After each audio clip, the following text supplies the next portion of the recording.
Welcome back to the deep dive. So you've got this pile of source material on advanced English vocabulary, and you want the quick, solid rundown. Well, you're definitely in the right place. Today, our mission is super specific. We're diving deep into C1, C2 level collocations. Specifically, those fixed prepositions, the tiny words that make a huge difference between sounding okay and sounding, well, truly sophisticated, like you'd need for academic stuff. We've got 10 of these key pairings lined up. Ones that, honestly, even advanced learners get stuck on sometimes, especially if you're prepping for exams like IELTS, where every word counts. Our aim isn't just to tell you what the answer is, but really dig into why it has to be that way, the sort of logic behind it. That's exactly right. And, if you're aiming for those top marks in academic writing, maybe thinking about IELTS Task 2 essays, mastering these patterns is, well, it's pretty much essential. It shows that genuine, native-like control over the language. These are like the building blocks that give your arguments real weight and precision. Oh, and actually, before we dive right into the words themselves, if you find this kind of focused analysis helpful, please do consider subscribing to the YouTube channel Daily Colloquial English and maybe share it with friends. That support genuinely helps us create more of these deep dives, tailored for exactly what you need. Absolutely. Great point. Okay, let's jump in then. So I've got these 10 challenges. Instead of just going 1 through 10, we've grouped them a bit thematically. We think understanding the kind of why behind the group helps it stick. So first up, let's call this the directional group. These are words where the meaning implies something pointing towards a specific target or object. And you'll see the common thread here is going to be the preposition to. Yeah, it's interesting because learners often try to stick for or maybe against in there, thinking they mean the same thing.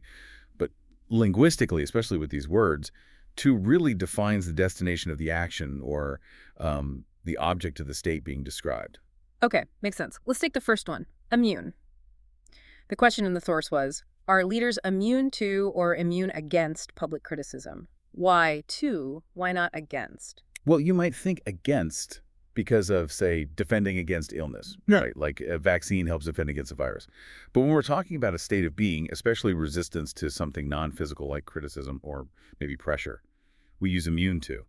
The word immune itself just describes being unaffected, resistant, and points directly at the thing you're resistant towards. It specifies the object. Okay, so it's like their state in relation to the criticism. It's not like they're actively battling against it. Precisely. It describes their lack of reaction to it. And the sentence we had confirms that. Some leaders seem completely immune to public criticism, just unaffected. Exactly. Yeah. Okay, let's look at this directional idea, another classic. Detrimental. The choice was detrimental to or detrimental for human health, talking about sugar. Right, and for feels natural there, doesn't it? We often say, oh, that's bad for you. So why the switch to detrimental to at this C1, C2 level? Good question. It's because detrimental is a much stronger, more formal word than just bad. It means specifically damaging or harmful. And when you talk about harm being inflicted, that negative effect is directed towards whatever is being damaged. The preposition to carries that force, that direction of harm. If you just said bad, yeah, bad for is fine, it's more general. But detrimental demands the precision of to. It points right at the victim. That's a really neat distinction. Okay, so the strength of the word demands a more direct preposition. Makes sense. And the example sentence was, excessive sugar intake is detrimental to human health.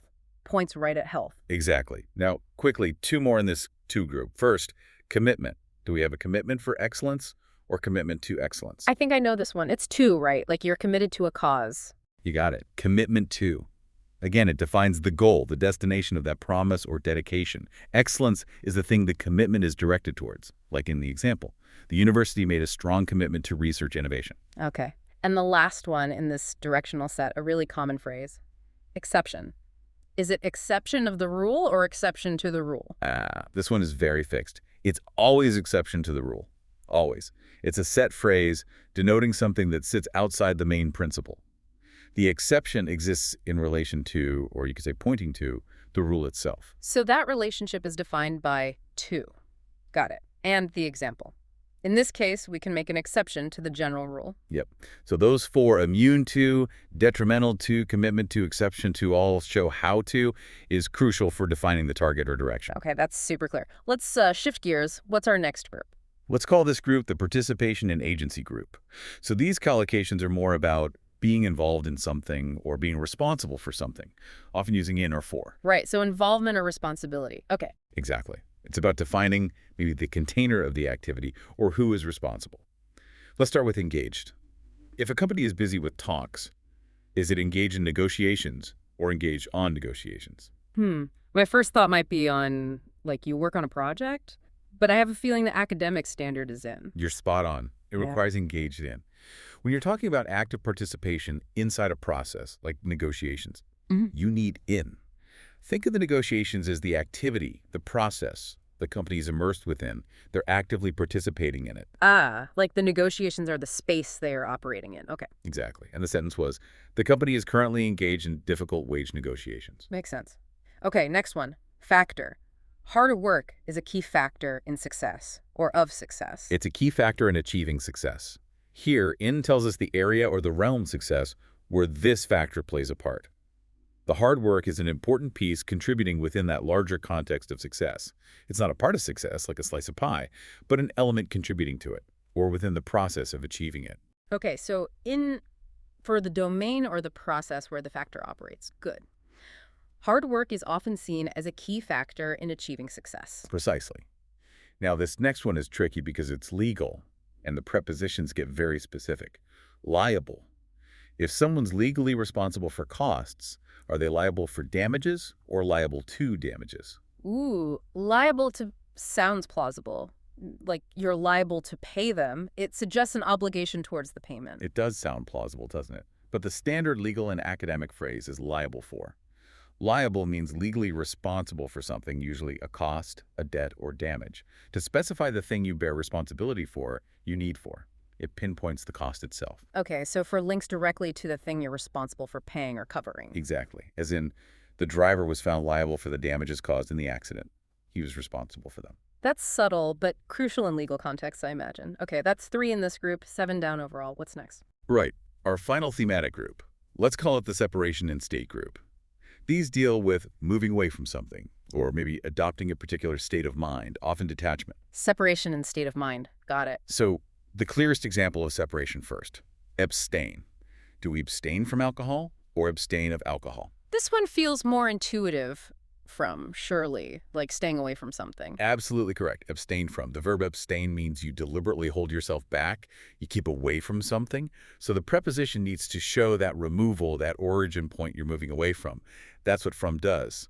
Of would suggest possession or belonging, which makes no sense here. Yeah, it's like linguistically taking a step back from the thing. Makes sense. The sentence was, many cultures encourage people to abstain from alcohol for religious reasons. Perfect. Okay, next one. This takes us back to a state of being. A bit like immune, but it's about feelings, or lack of them. Indifferent. Are you indifferent of global issues or indifferent to global issues?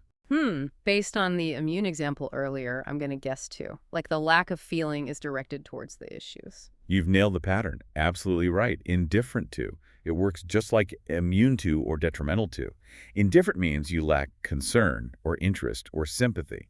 That lack is defined in relation to its object. So the thing you don't care about is indicated by to.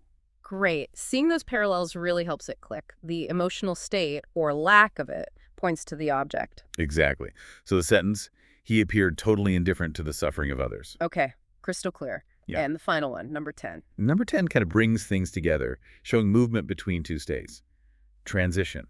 We had transition from dictatorship or transition to dictatorship going to democracy. This feels like a package deal you usually hear from together with transition, don't you? You absolutely do. It's a perfect example of needing that dual preposition structure.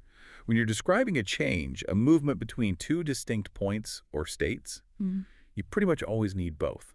From marks the starting point, the origin, and to marks the end point, the destination. You can't really express that specific change without both. Right. It defines the whole journey. So a full sentence needs both. The country is undergoing a difficult transition from dictatorship to democracy. Couldn't be clearer. That structure is essential there. So there we have it, all 10. Let's quickly recap the pairings, maybe grouped as we discussed. Directional group, using to, immune to, detrimental to, commitment to, exception to. Then participation and agency. Engage in, factor in, liable for. And finally, separation and state. Abstain from, indifferent to, and the double act, transition from, .to. Fantastic. Looking back, it's not just random rules, is it? When you think about what those little prepositions do, like to showing direction, from showing origin and showing location or participation, it actually starts to make logical sense why these pairings are fixed. They're not arbitrary. They're about using the language precisely, especially for academic stuff. That's the key takeaway, really. The difference between saying, I don't know, this policy is bad for the economy versus this policy is detrimental to economic stability. That choice of collocation and preposition, that's what signals a higher level of precision, of authority in your writing or speaking.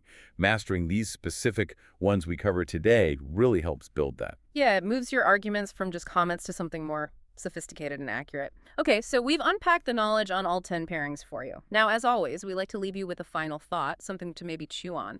Right, so today we focused heavily on prepositions linked to adjectives and nouns, right? Immune to, commitment to, etc. But it raises a bigger question. What about verbs? How many everyday verbs do we use that also have these hidden, fixed preposition rules we might be overlooking? Think about verbs related to thinking or communicating or perceiving. Are you sure you're always using the right preposition there? And thinking about today's list, what other complex ideas could you now express more precisely using one of these collocations you've just reviewed? What other patterns might be governing your academic vocabulary? That's the challenge, isn't it? Maybe try it now. Take those 10 words: immune, detrimental, commitment, exception, engaged, factor, abstain, liable, indifferent, transition. Can you recall the fixed preposition for each one right now? See how many you can nail to express a really precise idea. Food for thought. Thanks for diving deep with us today. Yes, thanks everyone. We'll catch you in the next deep dive.